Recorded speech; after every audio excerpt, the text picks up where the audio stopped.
Sir Nizam డిస్ట్రిబ్యూషన్‌లో కొత్త కొత్త సంస్థలు రావడం ఏం జరుగుతుంది? ఎందుకంటే ఇంతకుముందు నాగవంశీ గారే, ఈ దిల్ రాజు గారు వీళ్ళందరూ కలిసి బిజినెస్ చేస్తూ ఉండేవాళ్ళు. బట్ వాళ్ళకేదో ఒక 5,00,00,000, 6,00,00,000 దగ్గర ఎక్కడో చిన్న మిస్‌అండర్‌స్టాండింగ్ జరిగింది.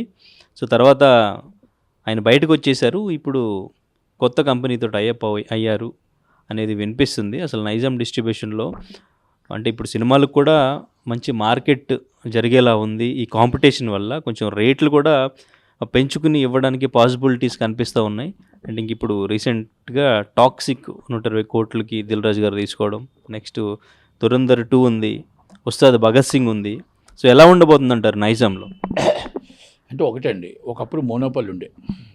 మోనోపల్లి అంటే దిల్ రాజు గారు, సునీల్ గారు, సురేష్ బాబు గారు, థియేటర్లు వాళ్ళవే, ఆఫీసులు వాళ్ళవే. ఇక నిర్మాతలకు గత్యంతరం లేక వాళ్ళే సినిమాలు ఇచ్చేవారు. వాళ్ళకు మోనోపాల్ చేస్తారు. థియేటర్ రెంట్ వేసింది వాళ్ళే, రెంట్ తీసింది వాళ్ళే, డిస్ట్రిబ్యూషన్ చేసింది వాళ్ళే, దానికి ఆఖరికి ఒక చిట్టి ఇచ్చింది వాళ్ళే ప్రొడ్యూసర్స్కి.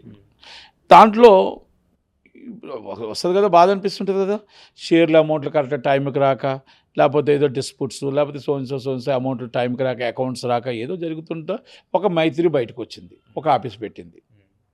ఒక ఆఫీస్ పెట్టింది.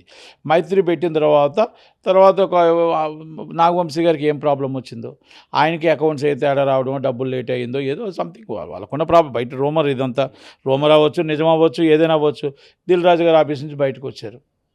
వచ్చిన తర్వాత ఆయన ఏదో దిల్ రాజు గారి ఆఫీస్ నుంచి సునీల్ గారిని ఏదో అడిగారని, రూమర్ ఇది, అడిగారని, నేను సునీల్ గారు వచ్చి నేను దిల్ రాజు గారిని వదిలి బయటికి రాలేనని, దిల్ రాజు గారు వదిలేసిన చార్ట్ నేను చేయనని, మేమిద్దరం కలిసి చేస్తున్నాం కంపెనీ అని, సురేష్ బాబు గారు మేమంతా చేస్తున్నాం కాబట్టి మేము ఇవ్వలేమని చెప్పడం జరిగిందని బయట చెప్తున్నారు. దానికి వెంటనే అన్నపూర్ణ స్టూడియో వాళ్ళకి సినిమాలు బోల్డ్ ఉన్నాయి కాబట్టి వాళ్ళు ఎప్పటి నుంచో ఆఫీస్ పెడదాం అనుకుంటున్నారు కాబట్టి అన్నపూర్ణ స్టూడియో ఒక ఆఫీస్ సంస్థను స్థాపించారు. అన్నపూర్ణకి వాళ్ళు మన సినిమా పంకీ సినిమా నుంచి స్టార్ట్ అయింది డిస్ట్రిబ్యూషన్ ఆఫీసు. అన్నపూర్ణ ఆఫీస్ ఒకటి వచ్చింది. ఇప్పుడు ధీరజ్ అని ఆయన అరవింద్ గారి దగ్గర ఉండేవాడు శిష్యుడు, ఆయన ఒక ధీరజ్ ఒక ఆఫీస్ పెట్టాడు. ఇప్పుడు ఆంధ్ర అంతా ఆఫీసులోనే ఆయనకి ఇప్పుడు ఒక ఆఫీస్ పెట్టాడు. అలా సో మెనీ పీపుల్స్, అంటే ఎక్కువ మంది ఆఫీసులు పెడితే ఒకప్పుడు 106 ఆఫీసులు ఉండేవి. ఇప్పుడు 3 ఆఫీసులు 2 ఆఫీసులు మోనోపల్లి చేశారు. ఆ మోనోపల్లి నుంచి మొత్తం భద్రగొట్టి మొత్తం ఆఫీసులు ఎవరికాలు పెట్టుకొని మా డబ్బుని మా సేఫ్టీ అన్న ఒక రేంజ్కి వచ్చారు. ఇప్పుడు నేను మీకు సినిమా ఇస్తున్నాను, మా సినిమా డబ్బు 3 నెలలు మీరు ఎంజాయ్ చేస్తున్నారు, 4 నెలలు ఎంజాయ్ చేసి ఆ డబ్బులు మాకు ఇవ్వడానికి చాలా బాధలు పెడుతున్నారు.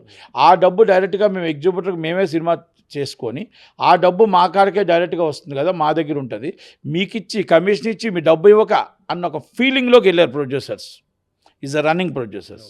కనుక దాని మీద ఎవరు పడితే వాళ్ళు ఆఫీస్ పెట్టించుకుందాం డిసైడ్ అయినట్టు వినికిడి. అంటే ఇక్కడ ఆంధ్రాలో నెలగుంది, ఇక్కడ కూడా అలాగే పరిస్థితులు ఉన్నాయి. ఇక్కడ ఏంటంటే ఎవరు కొనే పరిస్థితుల్లో సినిమాని లేకుండా చేశారు కనుక అలా డిఫరెంట్గా ఉంది కాబట్టి దాని మీద ఒక మళ్ళీ అన్నపూర్ణ ఒకటి వచ్చింది, ధీరజ్ ఆఫీస్ ఒకటి వచ్చింది.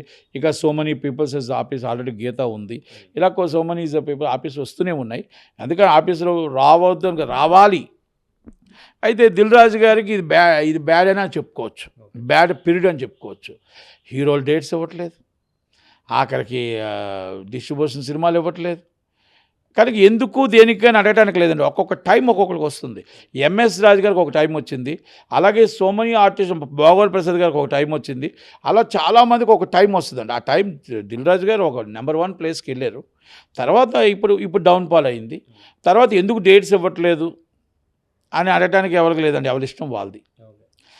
కథ బాగుండేది అని అనుకున్నారు, ఇప్పుడు కథ బాగోట్లేదు అని అంటున్నారు. చిన్న సినిమాలు చేస్తారంటున్నారు. ఎల్లమ్మ లాంటి సినిమాని ఒక దేవి వరప్రసాద్తో ఎప్పుడైతే హీరోగా చేసుకున్నారో, ఇంతకుముందు వివి వినాయకుని హీరోగా పెట్టి సినిమా ఆగిపోయింది. అంటే ఆ స్టేజ్కి దిల్ రాజు గారు దిగకూడదు. ఫ్రాంక్ చెప్తున్నాను నేను. ఆ స్టేజ్కి దిల్ రాజు గారు ఇప్పుడు ఆయన ఏదో చెప్తుండే, నేను ఇంగ్లీష్ సినిమా చేస్తాను, నేను హిందీ సినిమా చేస్తాను, తెలుగుతో సినిమా చేయను. మనకు డేట్స్ ఇవ్వనప్పుడే కదా ఇంకొక పని చెప్తాం. ఇప్పుడు ఒక హీరోయిన్ వస్తుంది, ఎక్కడ చేస్తున్నామో షూటింగ్స్ అంటే ఇక్కడ తెలుగులో చెప్పదు, కన్నడలో 5 సినిమాలు చేస్తున్నా, తమిళ్లో 3 చేస్తున్నా, హిందీలో 6 చేస్తానంటది.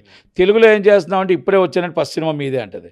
అక్కడే ఏం చేయదు, అక్కడికి వెళ్తుంది, నేను తెలుగులో చేస్తానని చెప్తా. అంటే అలాగా మనకు ఎవరైనా డేట్స్ ఇవ్వనప్పుడో, లేకపోతే మనకు ఎవరైనా పరిస్థితులు ఇలా ఉన్నప్పుడో చేస్తాం.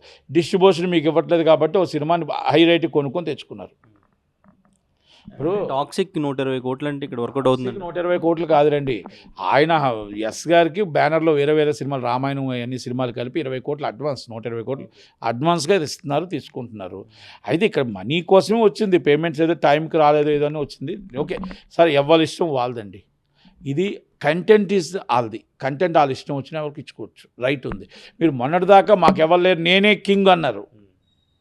ఆ కింగ్ కాదు అని చెప్పారు. నాగవంశీ గారు ఆయన ఇష్టం అది, మైత్రి రవి గారు ఆయన ఇష్టం అది, ఎవరికి ఇవ్వాలి అనేది నా ఇష్టం అది, అంతే తప్ప ఎవరికి ఇవ్వాలి అనేది లేదండి. ఇక్కడ నేనేమంటున్నానంటే మనకి ఒక టైం వచ్చింది, ఆ టైం పీరియడ్ అయిపోయింది. ఆ టైం పీరియడ్ అయినప్పుడు మనం కొంచెం ఆగి ఉండాలి. ఇప్పుడు మీరు టాక్సీ కొన్నా లేకపోతే ఇంకా బయట సినిమాలు కొంటున్నా కొనుక్కోవడానికి తప్పదు, మీరు కొనుక్కోవాలి.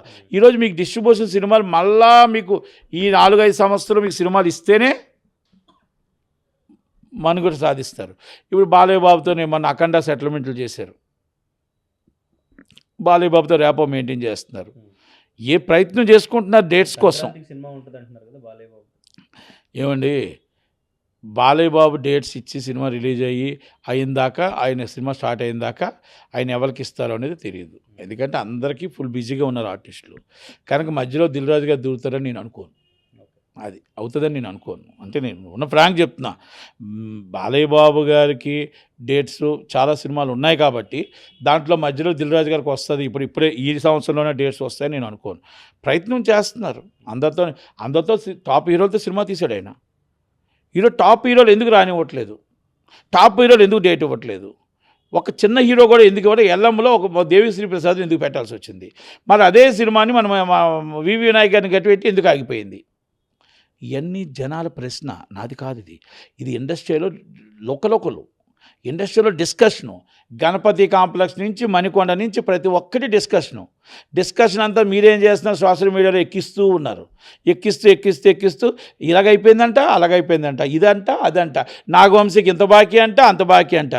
అది ఎంత నిజమో మీకు తెలియదు, నాకు తెలియదు. సోషల్ మీడియాలో మీరు అవుట్ చేసేసారు. దానికి ఏమైనా ఆన్సర్ ఆయన చెప్పడానికి ఉంటుందో, ఈయన ఆన్సర్ చెప్తారు, ఎవరు చెప్పరు, మీ ఊహాగానాలతో వేసేస్తున్నారు. కనుక ఆ ఊహాగానాల్లో నాకు తెలిసిన కొంత నేను మీకు చెప్పగలుగుతున్నా. దీంట్లో నేను చెప్పిన దాంట్లో కొంత ఊహాగానాలు ఉండొచ్చు, కొంత నిజం ఉండొచ్చు. ఎందుకంటే నేను నిజం లేదే కొంత చెప్పను, కానీ నిజం ఉన్నా కూడా చాలా నిష్ఠూరం, చాలామందికి నిజం చెప్పాలంటే కూడా నిష్ఠూరం. కాబట్టి దిల్ రాజు ఈజ్ నాకు ఫ్రెండ్, బయటోడు ఏం కాదు. కానీ ఒకటి, ఆయన ఇప్పుడు టైంకి కరెక్ట్గా డిస్ట్రిబ్యూషన్ కానీ ప్రొడక్షన్ కానీ రావట్లేదు కాబట్టి డౌన్ఫాల్. ఏంటంటారు మరి నైజాంలో పరిస్థితి ఏంటంటారు, ఎలా ఉంటుంది అంటారు? కాంపిటీషన్ త్రూ ఇప్పుడు సినిమాలకు కూడా ఎక్కువ పెట్టాల్సి వస్తుంది అంటారా? నైజాంకి మంచి రోజులు వచ్చాయి, గవర్నమెంట్కి మంచి రోజులు వచ్చాయి, సినిమా థియేటర్లకు మంచి రోజులు వచ్చాయి, డిస్ట్రిబ్యూషన్ పెరుగుతుంది, పోటీతత్వం పెరుగుతుంది, కంటెంట్ తగ్గట్టు రేట్ వస్తుంది, ఎన్ఆర్ఏ కొనటానికి ఉంది. కనుక మోనోపల్లి అనేది బద్దలగొట్టారు. ఇదే ప్రకారంగా అందరూ రెగ్యులర్ ప్రొడ్యూసర్లు అందరూ కూడా చక్కగా హ్యాపీగా ఇలాగే పండగ వాతావరణంలాగా ఉండి చక్కగా ఉగాది కొత్త సంవత్సరంతో అందరూ చక్కగా మంచి ఆఫీసులు పెట్టి పోటీ వాతావరణంతో కంటెంట్ అమ్ముకొని, కంటెంట్ మోనోపల్లి రాకుండా నేను లేనిదే ఇంకొక లేను తెలంగాణలో, ఇస్ మై ఓనా తెలంగాణ అనుకున్న వాళ్ళకి ఇది కాదు, అందరిది, అందరూ కలిపే సినిమాని అమ్ముతున్నారు, అందరూ కలిపే కంటెంట్ చూసుకుంటున్నారు అన్న రేంజ్కి తీసుకొస్తప్పుడు ఇది 100%. ఫస్ట్ నాగవంశీ గారు వచ్చారు, తర్వాత ధీరజ్ అనే డిస్ట్రిబ్యూటర్ వచ్చారు. కనుక ఈ సినిమా ఇండస్ట్రీలో తెలంగాణకి మంచి రోజులు వచ్చాయి అని మనం చెప్పుకోవచ్చు. అలాగని దిల్ రాజు గారు నష్టపోతారు అనుకోలేదు. దిల్ రాజు గారు కూడా పోటీతత్వంలో ఎన్ఆర్ఏ పెట్టి కొనుక్కోవచ్చు. ఇప్పుడు దాకా డిస్ట్రిబ్యూషన్ చేశాడు, ఇప్పుడు పోటీగా ఎన్ఆర్ఏ పెట్టి చేసుకోవచ్చు, ఆయన ఇష్టం. ఉస్తాద్ భగత్ సింగ్ నైజాంలో ఎలా ఉంటుంది అంటారు? ఏమండి, మైత్రి అండి, వాళ్ళ మైత్రి సినిమా ఆఫీస్ ఉంది కాబట్టి వాళ్ళు దాంట్లో పెట్టుకుంటారు. మీరు ఉస్తాద్ భగత్ సింగ్ కోసం మీరు అడగకూడదు. పవన్ కళ్యాణ్ గారి సినిమా బాగుంటుందా బాగోదా, ప్లాపా హిట్ అని అడగకూడదు. కలెక్షన్స్ అనేది ఇరగొట్టేస్తుంది. అది మొత్తం టోటల్గా అది పవన్ కళ్యాణ్ గారి మేనియా. పవన్ కళ్యాణ్ గారు 3 రోజులు 4 రోజులు ఒక బీభత్సమైన కలెక్షన్ ఉంటుంది. ఆ బీభత్సమైన కలెక్షన్కి ఎంత వస్తుంది అని అడగకూడదు. వాళ్ళది యావరేజ్ అంటే ఎక్కడికి వెళ్ళిపోద్ది, హిట్ అంటే బ్లాక్ బాస్టర్ అయిపోద్ది. మీరు మన కొనిదల ఫ్యామిలీ వరప్రసాద్ గారి సినిమా చూశారు కదా, ఓజీ చూశారు కదా. అందుకనే సినిమాలు కొనిదల ఫ్యామిలీ సినిమాని ఫ్లాపు హిట్లు ఉండు వాళ్ళకి హిట్ బ్లాక్ బాస్టర్ హిట్ అంటే ఎక్కడికి వెళ్ళిపోతుంది. కనుక పవన్ కళ్యాణ్ గారి cinema is the biggest hit. And 26వ తారీఖు నాడు బిఫోర్ 25 నైట్ బిగ్గెస్ట్ హిట్. మళ్ళీ చెప్తున్నాను నేను మీకు, ఈ సినిమా కొన్న ఎగ్జిబిట్లకి డిస్ట్రిబ్యూటర్లో హ్యాపీగా అవుతారు. అక్కడి నుంచి ఒక పండగ వాతావరణం స్టార్ట్ అవుతుంది. నెల తర్వాత పెద్ది వస్తుంది, ఇంకో నెల తర్వాత చిరంజీవి గారు వస్తారు. అటు అన్నయ్య కొడుకు తమ్ముడు, ఇటు తమ్ముడు కొడుకు అన్నయ్య. కనుక కొణిదెల ఫ్యామిలీ 3 సినిమాలు సూపర్ హ్యాట్రిక్. ఆల్రెడీ 2 సినిమాలు హిట్, 3వ సినిమా మళ్ళీ హ్యాట్రిక్. 5 అంటే 5 హ్యాట్రిక్స్ అవుతాయి. సినిమా సూపర్ హిట్ అవుతుందని నమ్ముతూ thank you very much. Thank you thank you sir.